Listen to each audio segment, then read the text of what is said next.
morning. Welcome to Morning Commute.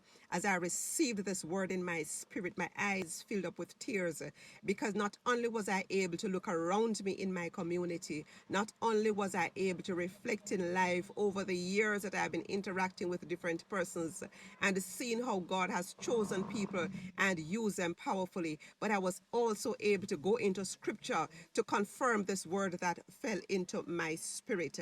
God uses the base things of this world, the humblest people of this world, that others most likely would have rejected or overlooked to carry out the most important missions.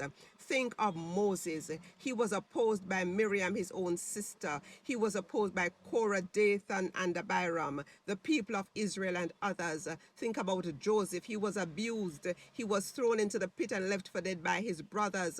But he was the one during the famine that saved them from dying. Think about Joshua. He and Caleb were the only two of the spies that went into Canaan that came back with good news.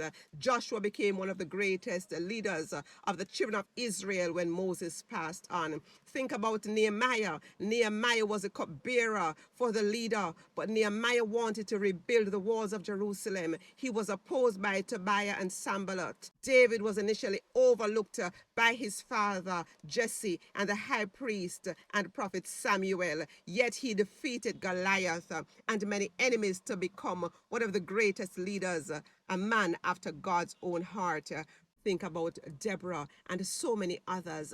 It would take me more than 10 minutes to go through the different characters in the Bible and even persons who you may have known who were rejected, who were set aside. I remember Ian Boyne used to have some interviews on TVJ, and many of the great persons who have really been extremely successful in life, they went through severe hardship.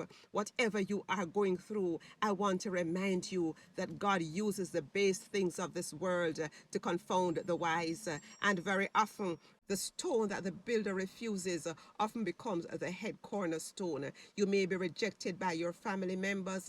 You may be rejected by an organization. You may be rejected by others. But I want to tell you that God has a plan for your life. Stay focused on Him. Live a life that is pleasing to Him.